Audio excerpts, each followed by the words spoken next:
So the topic of today's presentation is naso-orbitoethmoidal injuries. Uh, Naso-orbital ethmoidal, as the name indicates, is a complex of three bones: nasal bone, orbital bone, and ethmoidal bone, which is part of the skull base as well. So, as you can all imagine, an injury to the ethmoid process can also result in significant injury to the brain as well, and that can lead to a phenomena uh, which is called CSF leak, cerebrospinal fluid leak, via the nose or via the ears. कहीं से भी हो सकता है. If it is via the nose, it is called CSF rhinorrhea, and if it is via the ear, it is called, को बता सकता है? सर कुछ ऑटोरिया समथिंग होगा. Yes, exactly. So it is CSF otorrhea. Okay, CSF otorrhea middle cranial fossa क्या fracture और वहां से कोई लीक डिनोट करता है. और जो होता है CSF rhinorrhea, that denotes an anterior skull base fracture. ठीक है. नेजो ऑर्बिटल ethmoidal फ्रैक्चर का पैटर्न ऑफ इंजरी किसी को आइडिया है? नेजो ऑर्बिटल ethmoidal फ्रैक्चर इंजरी का पैटर्न क्या होगा इंजरी का? Most common. सॉरी,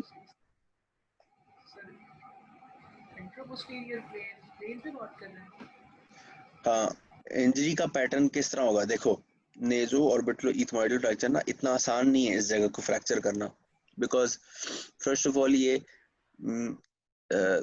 तीन जगहों का एक कॉन्फ्लुएंस है बोन्स का. यहाँ पे पहुंचने से पहले ना नोज हमेशा टच हो जाती है या फ्रंटल बोन पे इंजरी पहले हो जाती है. एग्जैक्टली नेजो ऑर्बिटल ethmoidal इंजरी अगर हो ना, चलो इसको एक और भी काम, एक और चीज कहते हैं इसको NOE कॉम्प्लेक्स. इसको इंजरी होने के लिए जरूरी है कि बहुत हाई फोर्स होनी चाहिए और एग्जैक्टली इस नोज और फोरहेड वाले एरिया पे बहुत वाइड डायमीटर की ब्लंट इंजरी अगर हो. और वो कैसे हो सकता है? Steering wheel. अगर कोई अनरिस्ट्रेन्ड पैसेंजर या ड्राइवर हो, अनरिस्ट्रेन्ड मतलब सीट बेल्ट नहीं पहनी हुई, तो होगा क्या? इंजरी का पैटर्न इस तरीके से होता है कि जब एब्रप्ट स्टॉप आता है व्हीकल को, किसी भी वजह से दरख्त में जाके गाड़ी लग गई, आगे किसी ट्रक में लग गई. Last week I got a call from the ICU, जिसके अंदर एक पेशेंट एडमिटेड थे इन द ICU. एंड उनसे मैंने जब पूछा कि आपको इंजरी कैसे हुई, तो he said I was travelling on the highway in my car and मैं बेहोश हो गया. just black out. He just blacked out, and next thing I know, I just woke up here. So he blacked out. उसकी जब थोड़ी सी वो की गई, हिस्ट्री वगैरह ली गई, तो he used to have blackouts before as well, and he was warned by his physician कि you should not drive because आपका blackouts की हिस्ट्री है and it is undiagnosed. जब तक वो हम डायग्नोज नहीं कर लेते तो आप ड्राइव ना करें. बट वो चैंपियन ड्राइव कर रहा है एंड अनफॉर्चुनेटली देखो उसके साथ क्या हुआ है. He had a very severe fracture. NOE complex fracture उनका नहीं था, बट NOE कॉम्प्लेक्स फ्रैक्चर हो जाता है whenever a patient is unrestrained और उसका सर जाके डायरेक्टली स्टीयरिंग व्हील पे लगे. ठीक है.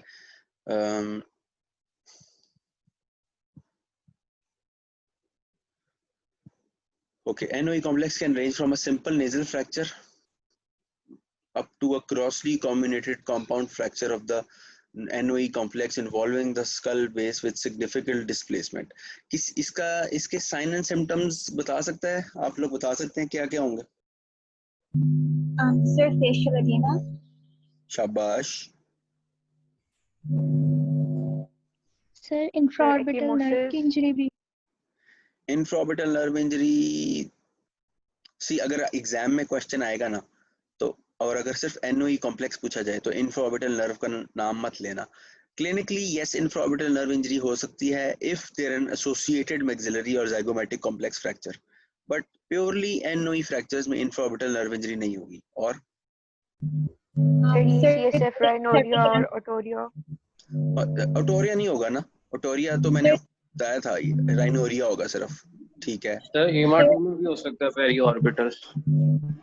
शाबाश, बायलैटरल पेरी ऑर्बिटल एकाइमोसिस होंगी, वेरी गुड। और सर misshapen nose, हाँ crack.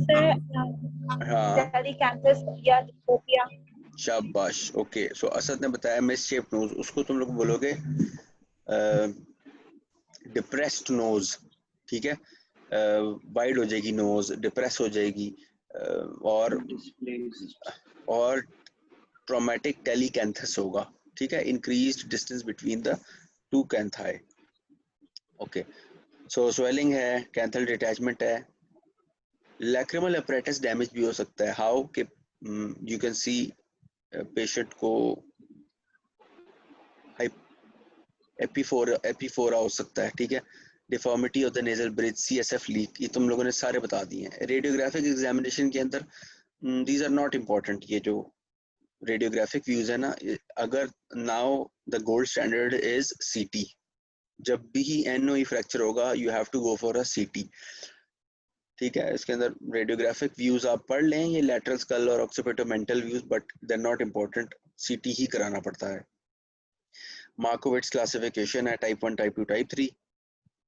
Type 1 is basically a segment is broken. ये वाला देखो, एक सेगमेंट एनओई कॉम्प्लेक्स का, ये नेजल बोन है, ऑर्बिटल कॉम्प्लेक्स भी इसके अंदर, और डीपर इसके अंदर, और ईथमोइडल कॉम्प्लेक्स भी होता है, क्योंकि इसके नीचे परपेंडिकुलर प्लेट ऑफ ईथमोइड भी होती है। सी बट द मीडियल कैंथल लिगामेंट, इसकी दो लिम्स होती हैं, सुपीरियर एंड इंफीरियर, ये दोनों इसके साथ अटैच्ड हैं। So this is a type 1 fracture. Okay, so a type 1 fracture is unilateral bilateral, involve one portion of the medial orbital with attached canthal tendon. Type 2 fracture होता है इस तरीके से कि इट कैन बी बायलैटरल और unilateral. कम्युनेटेड fracture होगा, देखो यहाँ से भी टूट गया, इधर से भी टूट गया, इधर से भी टूट गया, ये भी अलग हो गया, ये भी अलग हो गया। इसके अंदर बड़ा मैसिव फेशियल एडीमा होगा पेशेंट का।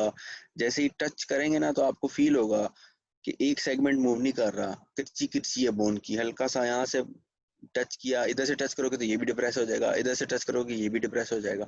ठीक है, पेशेंट की दोनों आईलिड्स को पकड़ के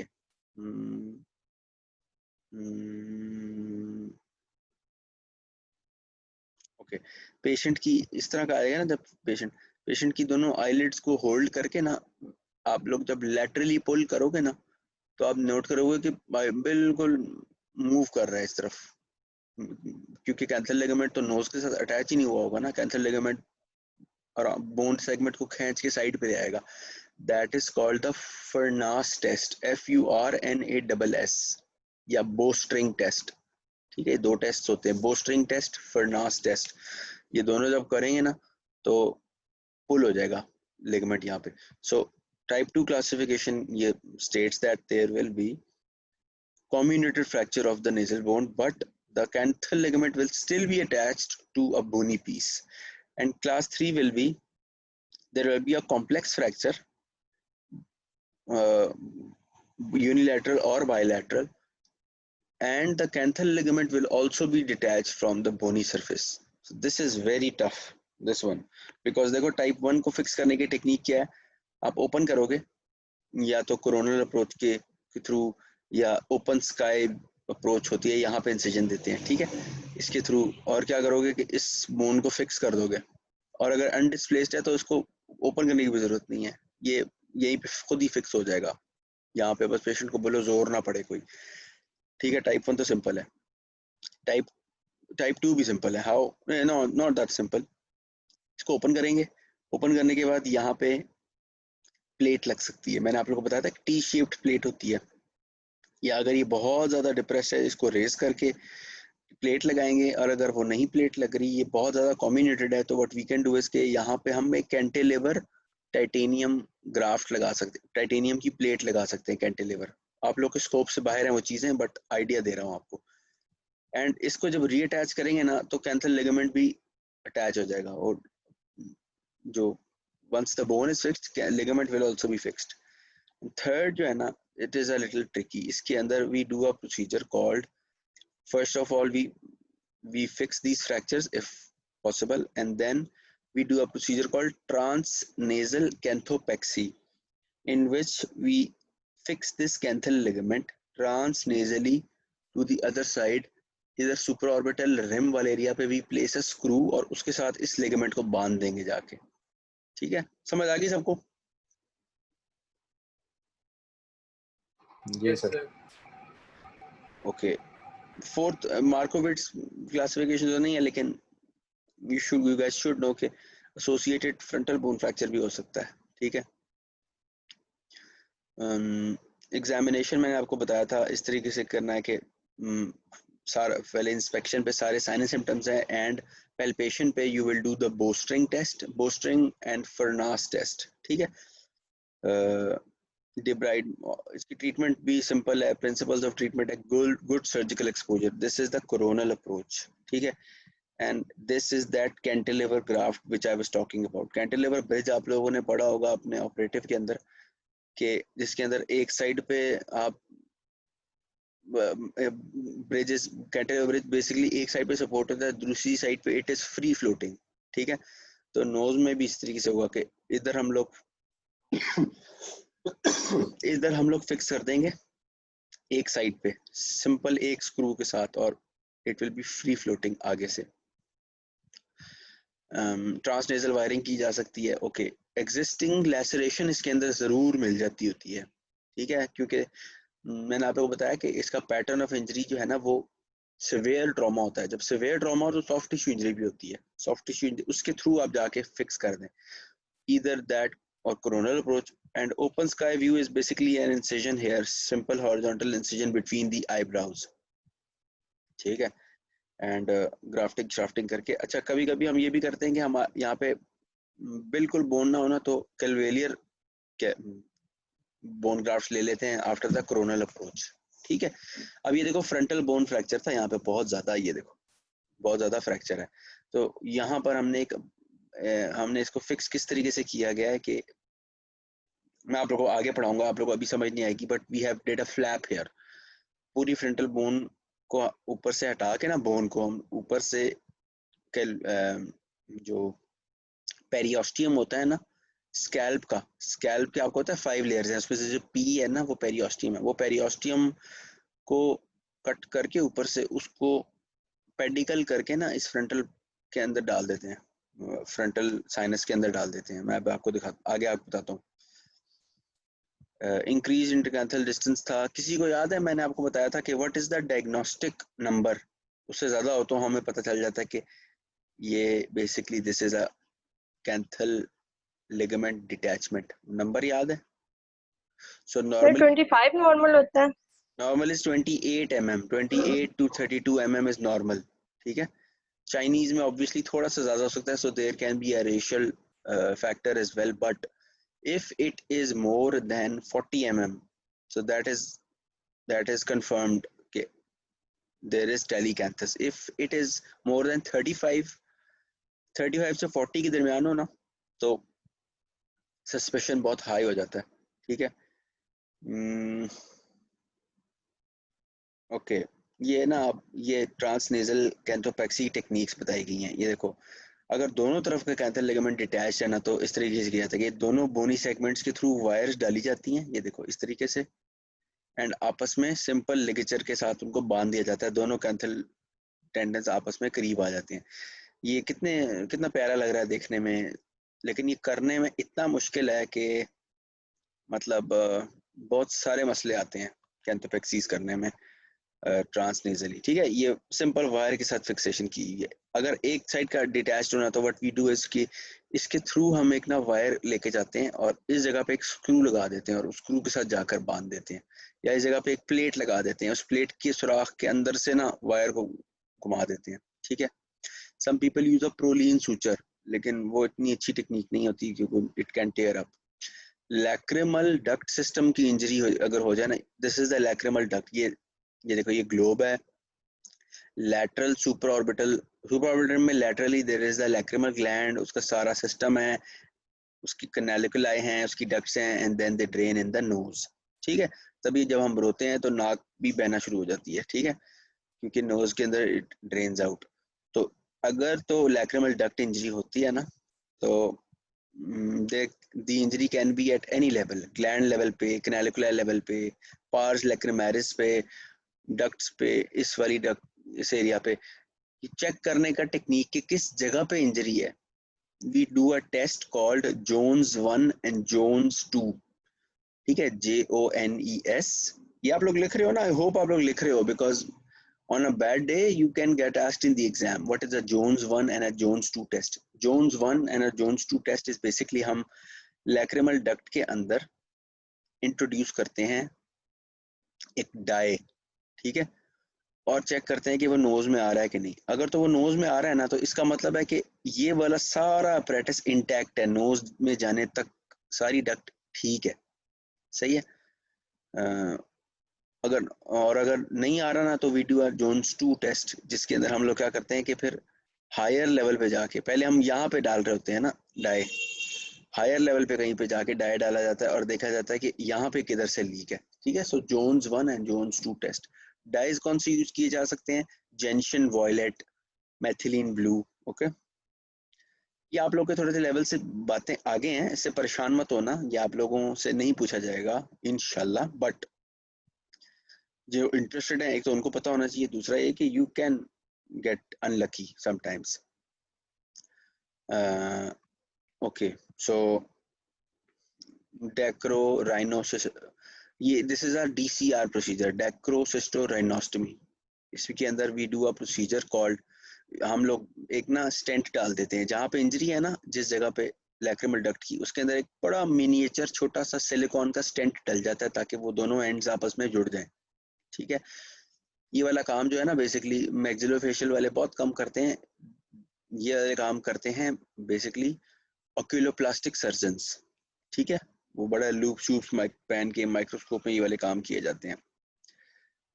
frontal sinus fractures, frontal sinus fracture किस तरीके से होगा जी? अगेन स्टीयरिंग व्हील लग सकता है, ठीक है, एंड पेशेंट जो है ना अनरिस्ट्रेन्ड पेशेंट है, और जैसी दरख्त के साथ गाड़ी लगी तो गया बंदा निकल के, फ्रंट जो विंडशील्ड होती है उसके ऊपर जाके लग गया पेशेंट, उसमें से निकल के बाहर दरख्त पे जाके लग गया, तो all kind of injury patterns होते हैं। बाइक पे है पेशेंट और बाइक जाके बहुत स्पीड में कहीं पे जाके लगी है, ट्रक पे लगी लेट्स से, और पेशेंट जो है ना, वो बाइकर जो है, वो होता क्या है कि ऐसी सिचुएशन में पेशेंट को एक प्रोटेक्टिव रिफ्लेक्स होता है अल्लाह की तरफ से, और वो पेशेंट बेहोश हो जाता है, तो जब ताकि वो रिलैक्स हो जाए, टेंस ना रहे। जब टेंस ना रहे ना पेशेंट, तो फिर इंजरीज कम होती हैं। तो ट्रक पे जाके लगा, फ्रंटल साइनस डायरेक्टली लग गया। फ्रंटल साइनस इंजरी के कोई बता सकता है कि साइन एंड सिम्टम्स क्या होंगे? सर एक तो इसमें वो फ्रंटल, साइनस की देखो साइनस में कह रहा हूँ, frontal bone, I should say frontal bone fracture. अब बताओ सर डिप्रेस्ड फोरहेड होगा। शाबाश, लैसिरेशंस होंगी। शाबाश, लैसरेशन होगी। एग्जाम में लिखना है तुम लोगों ने, नंबर चाहिए, तो क्या क्या लिखोगे? फ्रैक्चर में जो है वो इंट्राक्रैनियल प्रेशर राइज कर सकता है। हाँ सर बिल्कुल, CSF राइनोरिया भी हो सकता है। शाबाश, CSF rhinorrhoea, direct CSF leak हो सकता है via the frontal sinus, very good, शाबाश। किसी ने बहुत अच्छा बताया कि sir increase altered pressure, sensorium हो सकता है अगर ब्रेन इंजरी हुई है। Absolutely, patient can be paralysed, उसके अंदर ऑल्टर्ड सेंसोरियम, बिल्कुल सही है। और Hemorrhage. सर डिफॉर्मिटी हो सकती है ऑर्बिटल मार्जिन की। Very good, super orbital rim की डिफॉर्मिटी, स्टेप डिफेक्ट्स, मोबिलिटी, ये भी तो बताओ। हेमरेज बिल्कुल सही बता रहे हो। बेसिक फ्रैक्चर के साइन एंड सिम्टम्स ना भूलना। नेजुला मैंडिबल फ्रैक्चर। अच्छा, एसोसिएटेड सर फ्रैक्चर्स का ना एंड एकाइमोसिस पे लिख दिया पेरिऑर्बिटल। करो, एसोसिएटेड फ्रैक्चर। जी क्या बोल रही हो? Periorbital ecchymosis. Very good, periorbital ecchymosis हो सकता है, बिल्कुल सही है। तो ये सारे साइन एंड सिम्टम्स लिखोगे तो नंबर्स मिलेंगे। सिर्फ फ्रंटल बोन का जब भी कोई फ्रैक्चर किसी को भी पूछे, तो एक तो जनरल साइन एंड सिम्टम्स है ना, step defect, mobility, crepitus, oedema, ecchymosis, bleeding, ये सब बताया करो ठीक है। फ्रंटल बोन, ये देखो, this is the anterior table of the frontal bone. Frontal bone, it houses a frontal sinus as well, ठीक है। सो इसका एक इंटीरियर टेबल होता है और एक पोस्टीरियर टेबल होता है। इंटीरियर टेबल के पीछे साइनस है, पोस्टीरियर टेबल के पीछे ब्रेन है, फ्रंटल लोब होगा ना ब्रेन का, ठीक है। सो सबसे पहले क्लिनिकल एग्जामिनेशन में इंस्पेक्शन में देखो आप लोगों को मिलेगा बायोलैटरली, ये देखो एडीमा मिलेगा, यहाँ पे इस जगह पे एडीमा है, बट जब इसको प्रेस करोगे ना तो ये डिप्रेस हो रहा होगा, फोरहेड बिल्कुल नीचे जा रहा होगा। फ्रंटल साइनस जब इंजरीज होती है ना, मोस्ट लाइकली पेशेंट अनकॉन्शियस होता है, उसका जीसीएस लेवल लो होता है। तो आपने नॉर्मली ना ये आईसीयू में जाके ही आप टच कर रहे होते हैं, पेशेंट के ऊपर अंदर को ट्यूब भी गई होती है, तो बिल्कुल फ्रेश पिक्चर है राइट आफ्टर ट्रॉमा। नॉर्मली जब पेशेंट को ब्रेन इंजरी होती है तो he is unable to maintain his own airway, तो हम एक डेफिनेटिव एयरवे, हमारा ABCDE में जो ए वाला पार्ट है ना उसके अंदर भी we have a definitive airway in place. इसके अंदर भी शायद उन्होंने एयरवे डाल दी, ट्यूब डाल दी है इस एक्सरे के अंदर। खैर ये लैसरेशन देख रहे हैं, डायरेक्ट लैसरेशन है, एनओई फ्रैक्चर भी लग रहा है, क्योंकि मुझे ऐसा लग रहा है, देखो फ्लैट लग रहा है ना, टेरिकैंथस लग रहा है दूर है आपस में आंखें थोड़ी सी। अच्छा ये मून शेप्ड फेसिस बन जाती हैं इसके अंदर, मत क्योंकि एडिमा इतना सिवियर होता है, गोल हो जाता है फेस, इस पेशेंट का फेस इतना शायद गोल ना हो, बट ये बिल्कुल राउंड फेस हो जाता है, ठीक है। इंस्पेक्शन पे ये मिलता है, जब पैल्पेशन करते हैं तो स्टेप डिफेक्ट मिल जाता है यहाँ पे आपको, CSF नोज के थ्रू ना CSF लीक को कैसे डायग्नोज करेंगे यार?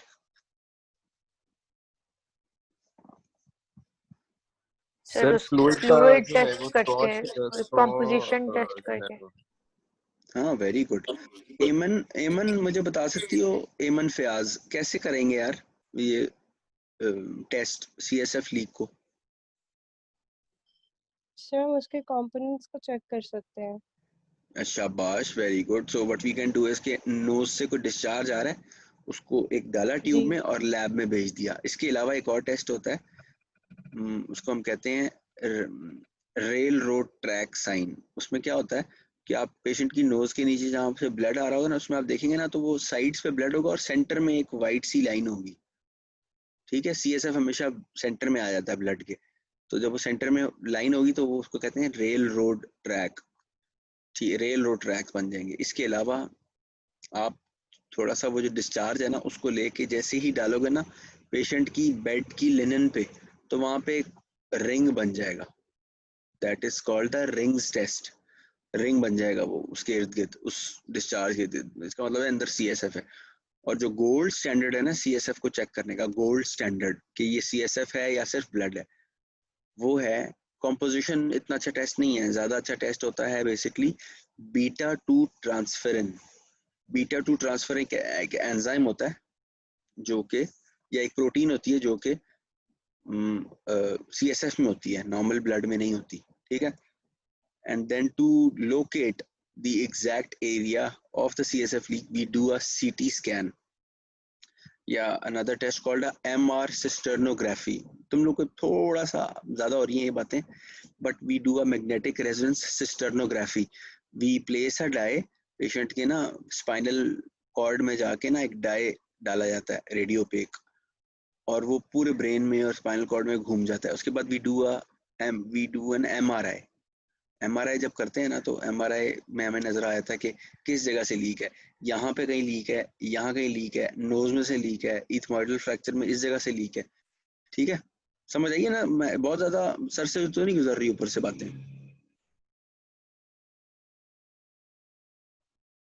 हेलो जी सर नहीं आगे सर, तो आ सर रही है समझ आ समझ। रही है, आ रही है समझ। Okay okay. So MR cisternography. और कोई बता सकता है इंट्रा पर ऑपरेटिवली कैसे चेक कर सकते हैं कि CSF या सर नेजोफ्रेक? अल्ट्रासाउंड मैं आपको बताता जो हूँ, मैं आगे गाइडेड जाके होता है। मैं आगे जाके बताता हूँ, ठीक है। सो ये सारे सिम्टम्स देख लिए, CT स्कैन देख लिया।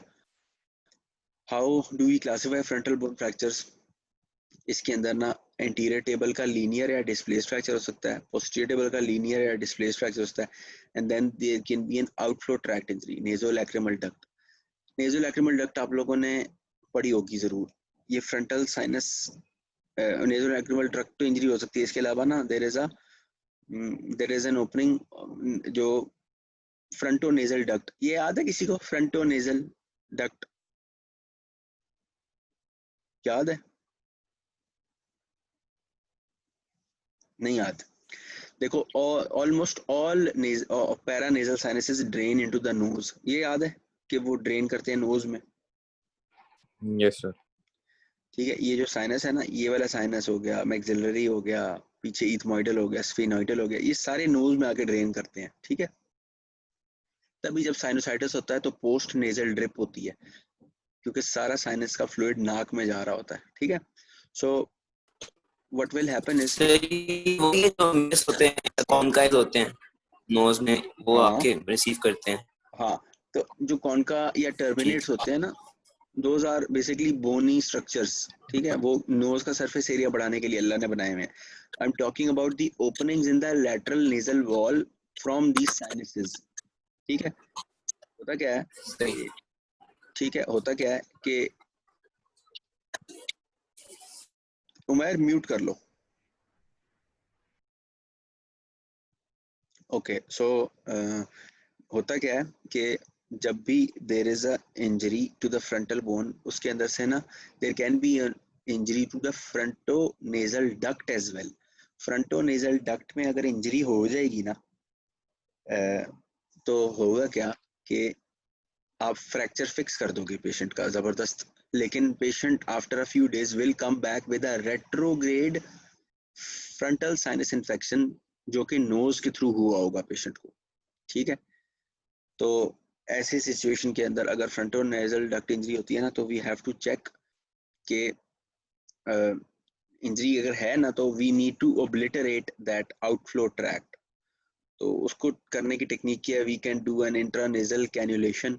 आप तुम और what we can do is we can do basically a sinus obliteration. ठीक है, अब मैं तुम्हें बताता हूँ। Let's say frontal sinus. जी सर सॉरी, आप फ्रंटोनेजल डक्ट वाला पॉइंट दोबारा रिपीट कर सकते हैं प्लीज? बिल्कुल, अभी मैं बताता हूँ। देखो, let's start from the anterior table. ठीक है, एंटीरियर टेबल की लेट्स से इंजरी है। Okay, this is the anterior table, let's see here, ये एंटीरियर टेबल की इंजरी है। ठीक है, लेट्स से, तो what we will do is ये जो पेशेंट से हम सबसे पहले देखेंगे कि इंडिकेशन सर्जरी की क्या होती है in an anterior table fracture. Anterior table अगर डिप्रेस्ड है इतना ज्यादा कि पेशेंट कहता है कि ये डेंट इतना बड़ा पड़ा हुआ है मेरे सर पे, इसको ठीक करें। पेशेंट का जीसीएस वगैरह तो लो नहीं होगा, पेशेंट ठीक होगा। Anterior table fractures are not very severe fractures. तो अगर तो बोलेगा ना इसको ठीक करना है, तो what you can do is कि आप तो उस टेबल को उठा के ठीक करोगे और वहां पे एक लो प्रोफाइल प्लेट लगा दोगे, दैट्स इट। कोरोनल अप्रोच के थ्रू, या अगर एग्जिस्टिंग लैसरेशन है उसके थ्रू। फोरहेड पे डायरेक्टली इंसिजन तो नहीं दे सकते ना, बहुत बुरा लगेगा। नेक्स्ट है कि एंटीरियर टेबल फ्रैक्चर हुआ हुआ है लेकिन वो बहुत डिस्प्लेस नहीं है, पेशेंट को रीअश्योर कर दो कि जी ये यहीं फिक्स हो जाएगा, कोई परेशानी की बात नहीं है। थोड़ा बहुत बम्पर के डेंट है ना, वो अलाउड होते हैं, बम्पर शम्पर के, पता ही होगा आप लोगों को। तो जो होता है ना पोस्टीरियर टेबल फ्रैक्चर, अच्छा नहीं, एंटीरियर टेबल फ्रैक्चर बहुत ज्यादा सिवियर अगर हो, ठीक है, तो बहुत ज्यादा सिवियर हो कि आपने ओपन किया और इस तरीके से हालात हों कि छोटे छोटे बोन की किरचियां वो रिजॉर्ब हो चुकी हों और इतना बड़ा गैप आ रहा हो, तो फिर क्या करेंगे जब यहाँ पे बोन ही ना हो, बोन लॉस हो गया, वो नेक्रोज हो गई बोन, इतना बड़ा गैप है, तो फिर हम ये करेंगे, या तो ग्राफ्टिंग करेंगे कैलविलर बोन से लेके यहाँ पे लगा के प्लेट के साथ उसको ये इन एरियाज को फिल करेंगे, और we do a technique called, आप लोगों को मैंने ऑर्बिटल फ्लोर फ्रैक्चर्स में पढ़ाई थी, पोरस पॉलीएथिलीन, मेड पोर, याद है? Porous polyethylene, yes sir. वो यहाँ पे लगा दी जाती है। ठीक है, पोरस पॉलीएथिलीन लगा दी जाती है। और ये देखो फ्रंट बोन लगाई, बोन यहाँ पे ये कोरोनल अप्रोच के थ्रू ओपन किया था। ठीक है, ओपन करने के बाद फ्रंटल साइनस, ये देखो ये सुपर ऑर्बिटल रिम्स नजर आ रहे हैं यहाँ से। ठीक है, ये फ्रंटल साइनस है, बोन यहाँ पे रखी, और ये देखो वायर के साथ भी फिक्स हुआ हुआ है, और ये एच प्लेट्स हैं, और ये डबल वाई प्लेट है, ये टी प्लेट है, उसने सारी प्लेटें लगा दी, एक एक पड़ी सारी लगा दी, देखो टी भी लगा दी है, डबल एच भी लगा दी है, और ये डबल वाई भी लगा दी है। ठीक है, ये लगाने के बाद जो है ना आपने, अच्छा ये होती है एग्जिस्टिंग लैसरेशन फ्रंटल साइनस पे। ये देखो इसको मोस्ट लाइकली इसका इंजरी का पैटर्न जो है ना इस तरीके का होगा, ब्लंट इंजरी, किसी ने इसके ना कोई मारी है बेचारी बच्ची के सर पे कोई चीज लगी है, कोई हैमर या कोई सॉ किसी ने ना डायरेक्टली फोरहेड पे मारा है। सो इसको इस तरीके से ओपन किया तो अंदर बड़े बुरे हालात हैं।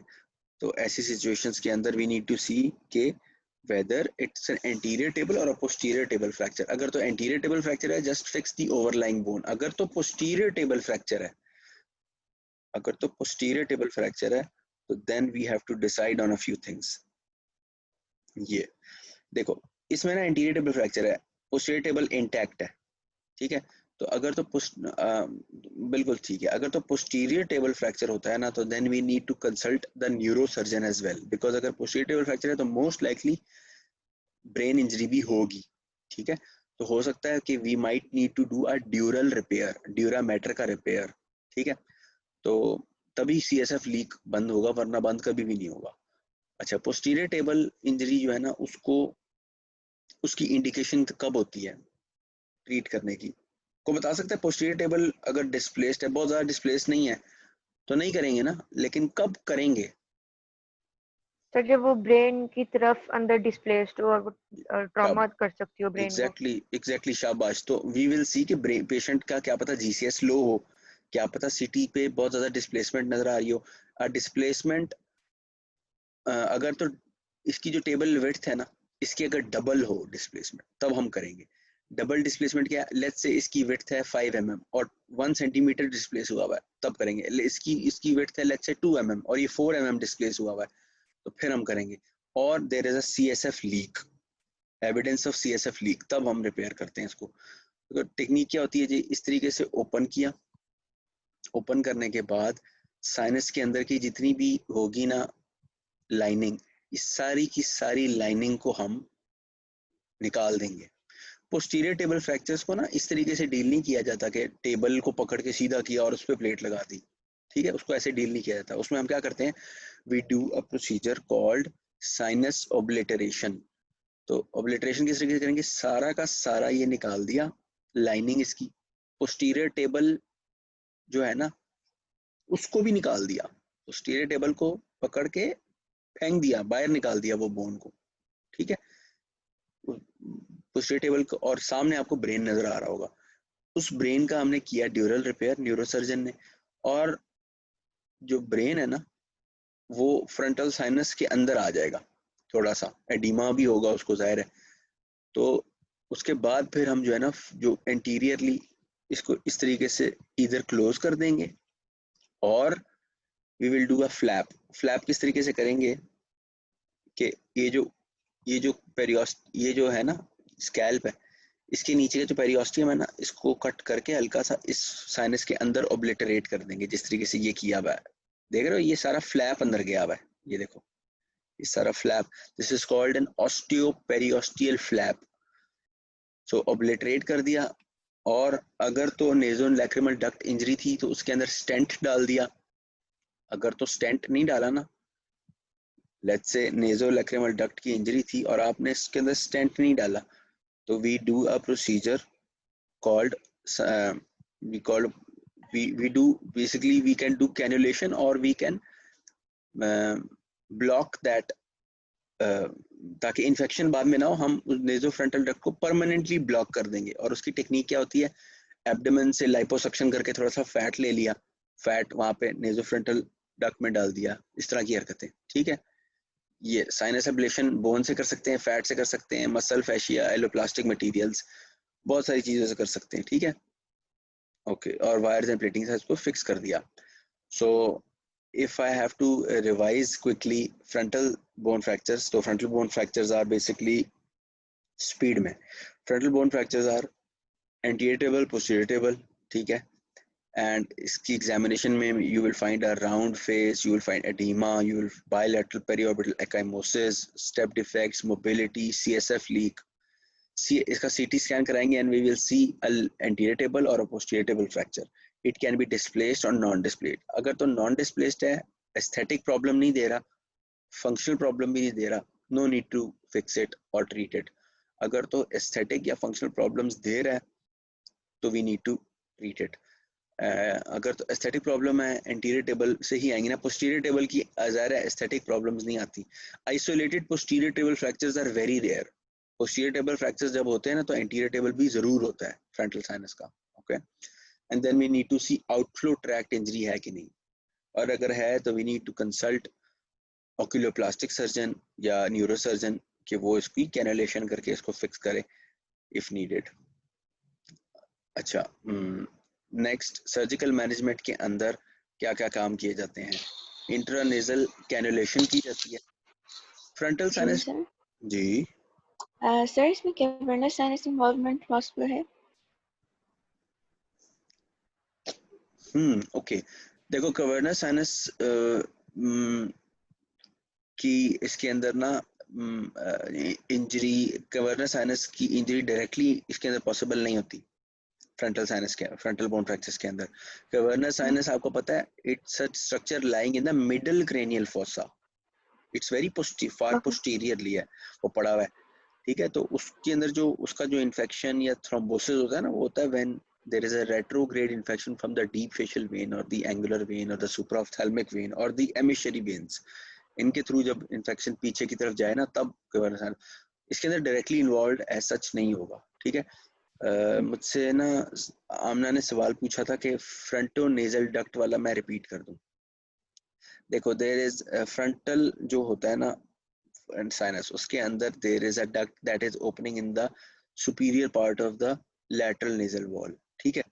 जब उसकी इंजरी हो जाए या वो उसकी विड्थ बहुत इंक्रीज हो गई है या उसके अंदर इंजरी हो गई, उसके अंदर ब्लीडिंग हो गई है, तो होता क्या है कि पेशेंट का आप फ्रैक्चर तो फिल कर दोगे, बट जब ड्रेनेज खत्म अगर हो गया लेट्स से उस जगह का, तो ड्रेनिंग जब खत्म, उसके अंदर इन्फेक्शन हो सकता है, तो patient can come back with a retrograde infection जो कि नोज के बैक्टीरिया के थ्रू फ्रंटल साइनस में पस भर जाएगी।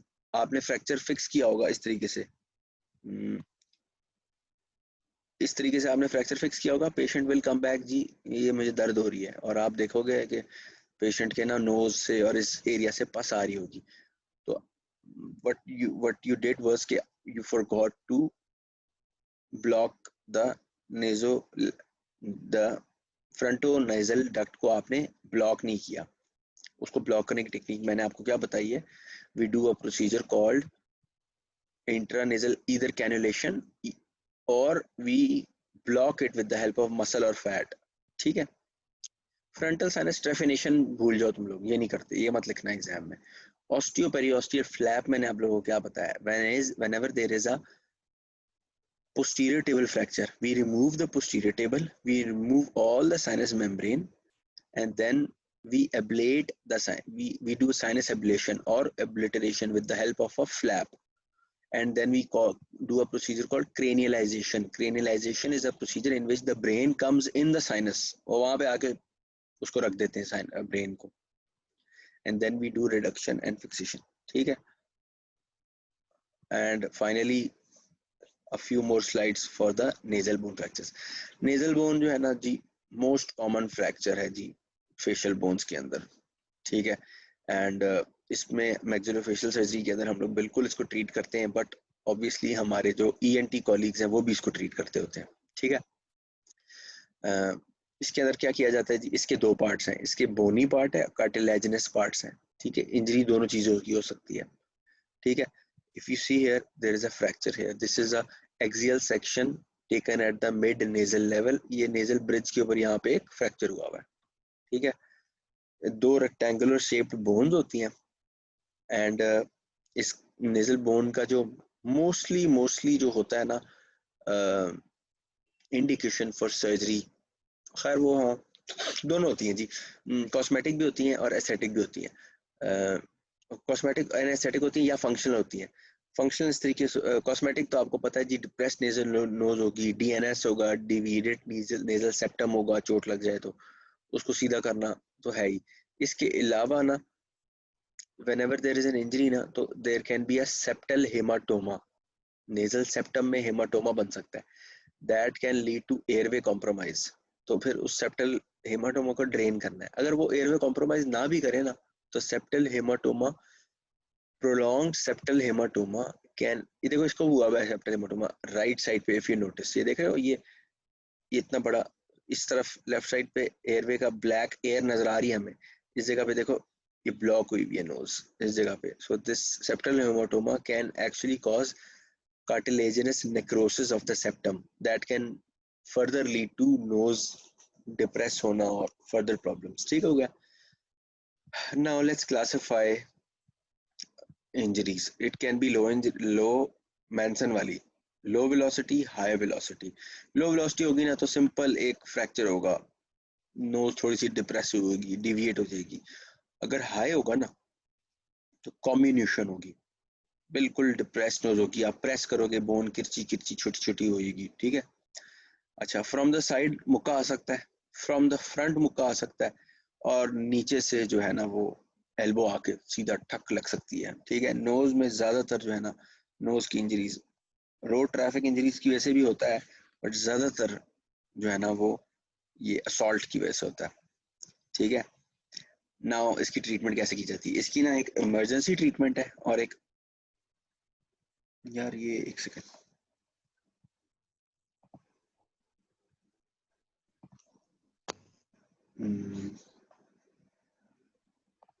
ओके.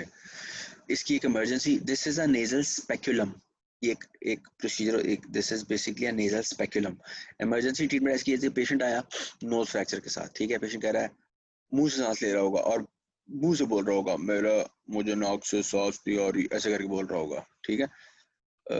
आपने क्या करना है, नेजल स्पेकुलम डालोगे, देखोगे अंदर नेजल आपको ना हेमाटोमा नजर आएगा. ठीक है. जो हेमाटोमा है ना उसको उस हेमाटोमा को ड्रेन करना है with the help of this. अच्छा, ये नेक्स्ट लेवल पे बात आ गई, रुक जाओ. सिरिंज के साथ ड्रेन किया जा सकता है, और you can just place N incision और उसके अंदर आप नेजल हेमाटोमा को ड्रेन कर सकते हो. ठीक है.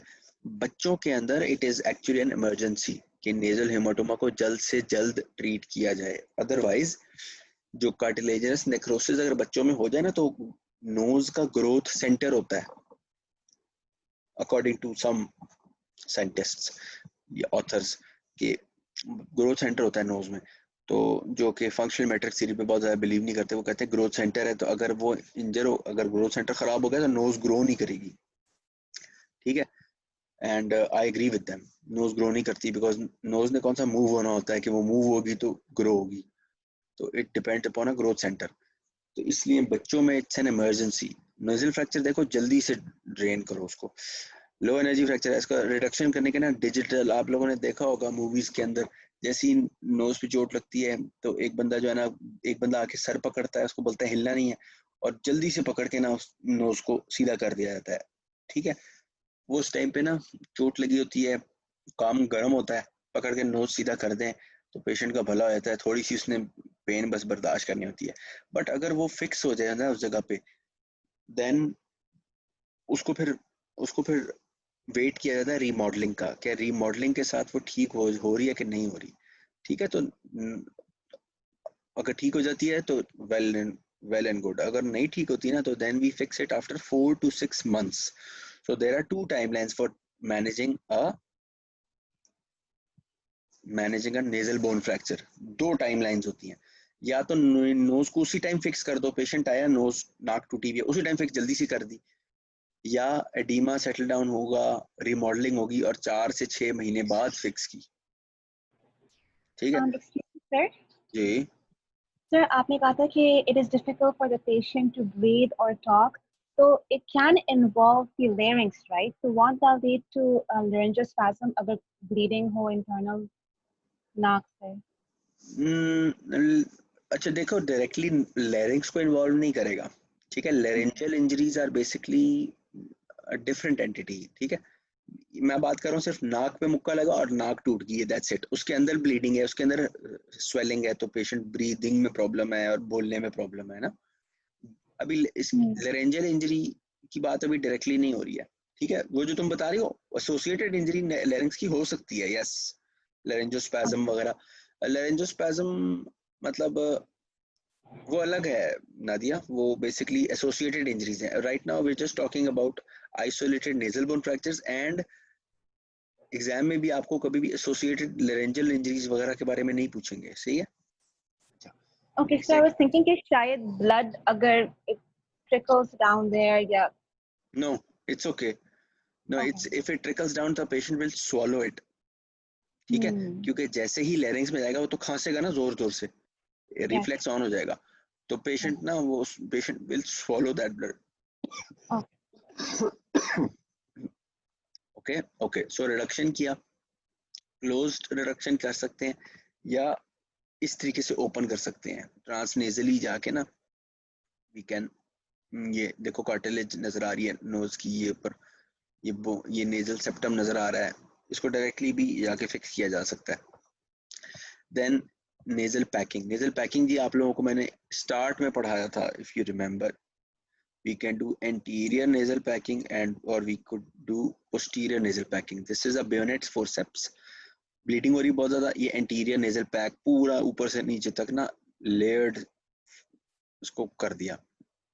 पोस्टीरियर नेजल पैकिंग मैंने आप लोगों को बताया था, फोली स्कैथ के थ्रू या एंट्रल बलून्स या नेजल पैकिंग पैक्स आते हैं उनके थ्रू कर दिया, और एंटीरियर यहाँ पे जाके गॉज के साथ पैक कर दिया, ठीक है।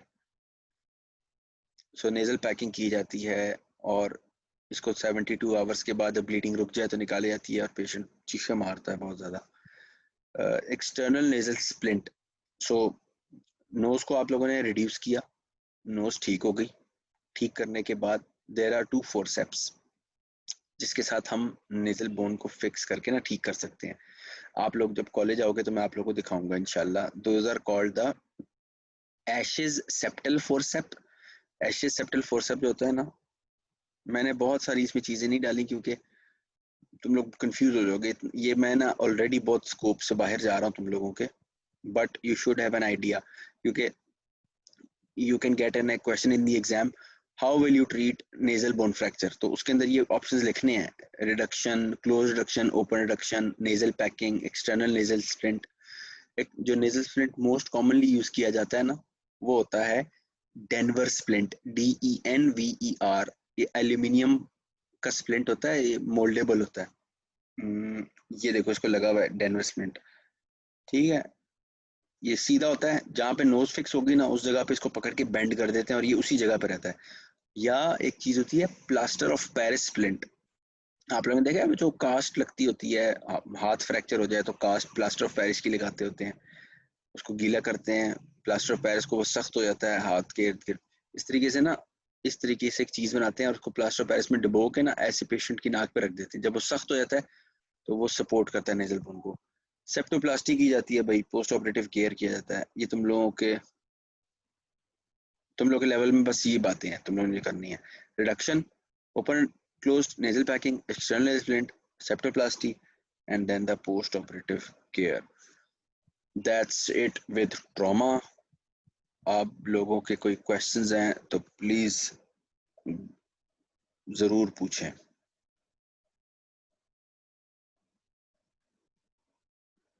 Any questions? Any confusion?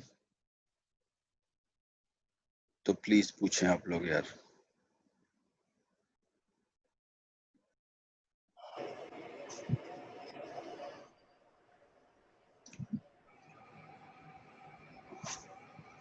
No questions? Good. No, sir. ठीक है जी, इरफान भाई, साद भाई, आप लोग को आई होप समझ आ गई होगी सारी बातें। अमीर भाई Yes, sir. एंड सर किस बुक से कवर करना है? Oh, good question. देखो आप लोगों के पास जो है ना नीलिमा के अंदर आपने ये तीनों टॉपिक्स पढ़ लेने नीलिमा से, ठीक है। Neelima will be enough for this. मेरी ये जो प्रेजेंटेशन है ये भी कर सकते हो, ठीक है, इसको भी इसमें से भी कर लो चीजें।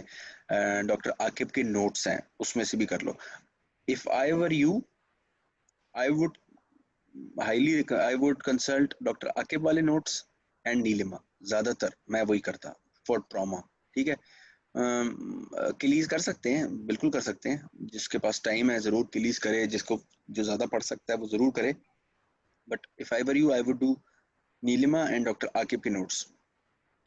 वो दोनों अगर आप कर लोगे ना, ट्रॉमा में से कुछ रह नहीं सकता फिर आप लोगों का, ट्रॉमा आप लोग पूरा कवर कर लोगे। ठीक है। अच्छा नेक्स्ट ये कि यार कोई 2-3 आपके ना SCQs भी टेस्ट के अंदर ऐड होंगे। पब्लिक की डिमांड इतनी ज़्यादा थी कि SCQs ऐड किए गए फिर, जो आप लोग का थर्सडे को टेस्ट है। ठीक है सर। ठीक है, सर तो टेस्ट की टाइमिंग्स क्या है? टेस्ट की टाइमिंग्स यार वही 10:30 लेंगे, 10:30 से लेके 11:30 तक। ठीक है। Okay sir. ओके। अच्छा एक और बात सुनो, तुम लोगों को ये वाली बात पता है ना कि MCQs की तैयारी और SCQs की तैयारी में फ़र्क क्या होता है? जब MCQs की कोई तैयारी कर रहे हो ना, तो you just have to skim through the chapter, speed में सारी चीज़ें पढ़ लेनी है, सारी चीज़ें ज़रूर पढ़नी है। ज़रूरी नहीं है कि मतलब आप लोग ना हर चीज़ याद करो उसके अंदर, यानी कि उसके इन्फेक्शंस के अंदर एक टेबल होगा, criteria for referring a patient to a maxillofacial surgeon. ठीक है, तो वो क्राइटेरिया जो है ना उसके अंदर होगा जी के बहुत ज़्यादा इन्फेक्शन है, एयरवे कॉम्प्रोमाइज़ है, मल्टीपल स्पेसेस इन्वॉल्व हैं, इस तरह की बातें। तो अगर MCQs की तैयारी होती ना, तो तुम लोग ये करते हैं कि बस पढ़ लेते एक दफ़ा सारी इंडिकेशन। बट अब क्योंकि SCQs है ना, तो तुम लोगों को वो सारी याद करनी है कि अगर क्वेश्चन आ जाए what is the criteria for referral of an infection patient to a maxillofacial surgeon, और what is the criteria for hospitalisation of this patient. तो ऐसी सिचुएशन के अंदर you guys will have to remember all of those indications, सारी 8-9 सारी याद होनी चाहिए फिर। ठीक है, तो a few SCQs, 2 या 3 and a few MCQs, it will be an easy test, but infections are easy actually. Infections इतने मुश्किल होते नहीं, आप लोग पढ़ोगे काफ़ी आप लोग को इंटरेस्टिंग लगेगा। तो आप लोगों आई होप तैयारी आप लोगों ने शुरू कर भी दी होगी। ठीक है।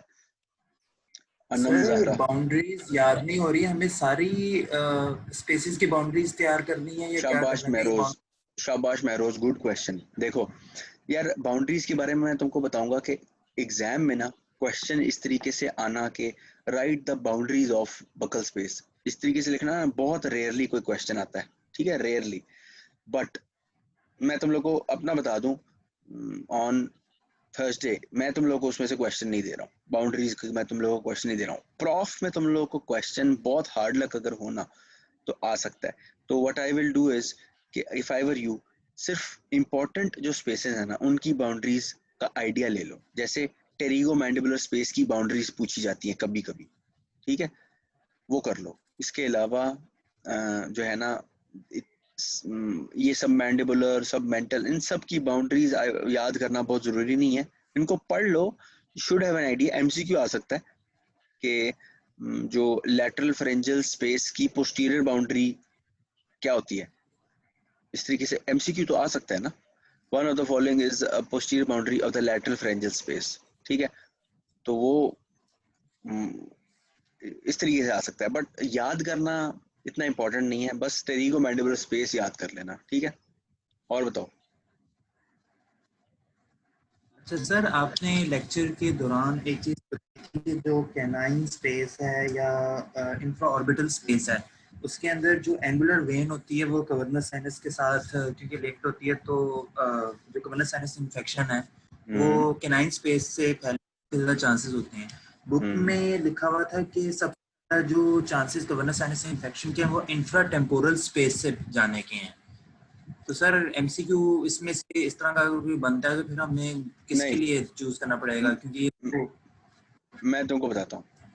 देखो जो होता है ना cavernous sinus thrombosis, that is an infection of the cavernous sinus that can occur due to retrograde infection from multiple areas, angular when के थ्रू भी, सुपीरियर ऑफ्थेल्मिक वेन के थ्रू भी, इंफ्राटेम्पोरल फोसा जो बता रहे हो तो उसमें एमिशरी वेन्स होती हैं उनके थ्रू भी हो सकता है, डिफरेंट जगहों के थ्रू हो सकता है। अब मोस्ट कॉमन कहाँ से होता है, इसके ऊपर अगर आपको क्वेश्चन आता है ना तो फिर you have to follow the book, most commonly कहाँ से होता है। ठीक है, बट अगर तुम लोग को क्वेश्चन आता है कि कहाँ से हो सकता है, danger area of the mouth कौन सा है, danger area of the mouth है कि inferior nose and upper lip वाला एरिया। ठीक है, और one of the following arteries is veins is responsible for carrying the infection to the cavernous sinus, उसमें एंगुलर वेन है और लेट्स से फेशियल वेन है, तो फिर तुम लोग एंगुलर वेन को मार्क करोगे। ठीक है मैं रोज, अगर तो मोस्ट कॉमन पूछा जाए तो फॉलो द बुक, अगर सर। बुक में लिखा है ना इंफ्राटेम्पोरल तो बस वो लिखो, वो एमिशरी वेन्स के थ्रू बता रहे हैं। लेकिन अगर तुम लोगों से एरिया पूछा जाए तो वो डिफरेंटली आएगा, और कैवर्नस साइनस थ्रोम्बोसिस बहुत सारे एरियाज के थ्रू हो जाता है। ठीक है, ठीक सर। अच्छा मैं तुम लोग को बताता हूँ इन्फेक्शंस के अंदर सबसे इम्पोर्टेंट, कान खोल के सब लोग सुन ले। अनम जहरा तुम्हारा लेक्चर सुन रही हो? जी सर।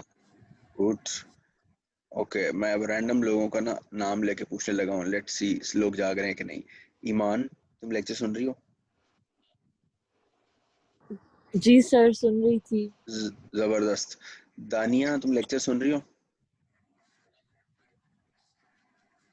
जी सर सुन रही हूँ। शाबाश। एंड हुरब फातिमा तुम लेक्चर सुन रही हो? जी सर सुन रही थी। ठीक हो गया जी, thank you very much. Joshua आप लेक्चर सुन रहे हैं? जी अस्सलाम वालेकुम सर, सुन रहा हूँ। वालेकुम सलाम व रहमतुल्लाह। खिजर भाई लेक्चर सुन रहे हैं? अस्सलाम वालेकुम sir, yes sir I am listening. वालेकुम सलाम, जबरदस्त यार, मजा आ गया। रेयान लेक्चर सुन रही हो बेटे?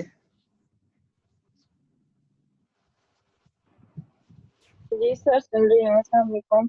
वालेकुम सलाम, जबरदस्त। वर्दा लेक्चर सुन रही है? जी सर सुन रही हूँ। यार आप सब मेरे चैंपियंस हैं।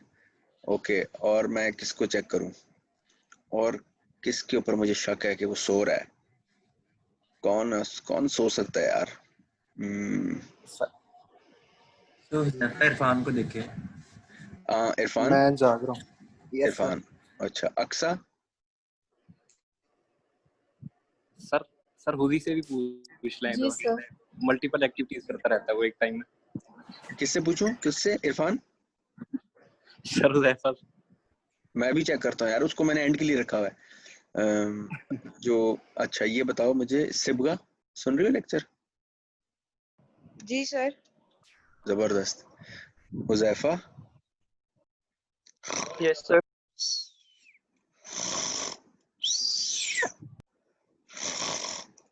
हुजैफा? Yes sir. हुजैफा? देखिए सर सो रहा है। सर नहीं आई हुई है। ओके हुजैफा, मैं यार मजाक कर रहा था आपके साथ। आप मुझे पता है लेक्चर सुन रहे हैं फुल अटेंटिवली बेटे, बल्कि तुमने ही तो मुझे मैसेज कर करके ऐसी क्यों ऐड करवाए हैं टेस्ट में? सर ऐसे लग रहा है सारे मेरे पीछे पड़ जाएंगे। अब ग्रुप में इसकी खैर नहीं है सर। यार अब डिमांड ही इतनी थी हुजैफा की, मुझे ऐड करने पड़े। सर दूसरे ग्रुप में तो सही है, बॉयज ग्रुप में नहीं इसकी खैर। हुजैफा यार आई एम सॉरी, मुझे नहीं पता था यार। ओके कोई बात नहीं। चलो यार, थैंक यू। ओके यार, आप लोगों को इंशाल्लाह आप लोगों से मिलते हैं थर्सडे को। थर्सडे को बेसिकली टेस्ट होगा, उसके बाद फिर मंडे से doctor Yasir will start with orthognathic surgery. ठीक है, डेंटोफेशियल डिफॉर्मिटी एंड TMJ वगैरह। फिर मैं आप लोगों को पढ़ाऊंगा क्लेफ्ट लिप एंड पैलेट, वो छोटा सा ही, छोटे छोटे टॉपिक्स हैं। And then will do cyst and tumours, और फिर कैंसर, और फिर हमारा कोर्स खत्म। ठीक है, ये कोई 4-5 टॉपिक्स रह गए हैं और बड़े आसान है। इसमें से 2-3 तो ओरल मेडिसिन वाले हैं, जो कि आप लोगों को वैसे ही डॉक्टर खाकान ने उसमें चैंपियन बनाया हुआ है। TMDs एंड ओरोफेशियल पेन, इन दोनों चीज़ों में तो तुम लोग वैसे ही चैंपियंस हो। ठीक है, सलेवरी ग्लैंड्स हो गया तुम लोगों का? Salivary glands? यस सर हो गया। Yes sir. Salivary oral surgery की बात हो रही है इसमें? यस सर हो गया। ठीक है, बस ठीक है, हमारे थोड़े सी टॉपिक्स रह गए हैं, सिर्फ TMJ रह गया। और TMJ मैंने आप लोगों को बताया था एनकाइलोसिस नीलिमा से करना है, बाकी सब कंटेम्प्रेरी से करना है। ठीक है, अच्छा इन्फेक्शंस का मैं तुम लोगों को बता रहा था इम्पोर्टेंट। इन्फेक्शंस के अंदर सबसे इम्पोर्टेंट चीज़ होती है कि you guys should know sign and symptoms, क्योंकि इस तरीके से सवाल पूछा जा सकता है कि अ पेशेंट प्रेजेंट्स विद फला फला फला sign and symptoms, how will you manage. अब इसके अंदर दो चीज़ें आ गई हैं। एक तो तुम लोगों को पता होना चाहिए भाई ये फला सिम्टम है ना, तो पेशेंट को फ्ला इन्फेक्शन होगा, ठीक है। अगर पेशेंट का ना बायलैटरली एयरवे कॉम्प्रोमाइज हो रहा है तो ये कौन सा एंजाइना होगा, लुडविग्स एंजाइना होगा, ठीक है। और अगर हाउ विल यू मैनेज करना है तो इसके अंदर स्टेप्स आ गए इंपॉर्टेंट, और वो 8 स्टेप्स हैं, ठीक है। इन्फेक्शंस के अंदर ये चीज़ बहुत इंपॉर्टेंट है, not just for my test but for your professional exam as well, for the clinical situation as well. Patients भी आते हैं तो नंबर 1 साइन एंड सिम्टम्स पता होंगे तो तुम लोग बता सकते हो कौन सा इन्फेक्शन है। एंड अगर 8 स्टेप्स आते होंगे मैनेजमेंट के तो you will be able to manage the infection properly, ठीक है। बस this is my tip for you guys. I will see you on Thursday इंशाल्लाह, ठीक है। Okay sir, thank you. ठीक है। अच्छा एक सेकंड, अब जो अटेंडेंस है ना वो इस टाइम पे पार्टिसिपेंट्स थोड़े से लो हैं, 44 हैं, लेकिन मैंने हाईएस्ट 49 भी देखे थे, तो 49 बच्चों की अटेंडेंस होगी। तो आप लोग ऐसा करो ना कि अटेंडेंस मुझे कल किसी ने ग्रुप पे बड़ी अच्छी शेयर की थी लिखकर, तो कोई एक वॉलंटियर कर सकता है कोई? सर वानिया दोबारा कर लेगी या उमर? ठीक हो गया, चलें, थैंक यू सो मच। चलो thank you Wania, take care, अल्लाह हाफिज। अल्लाह हाफिज। अब अल्लाह हाफिज।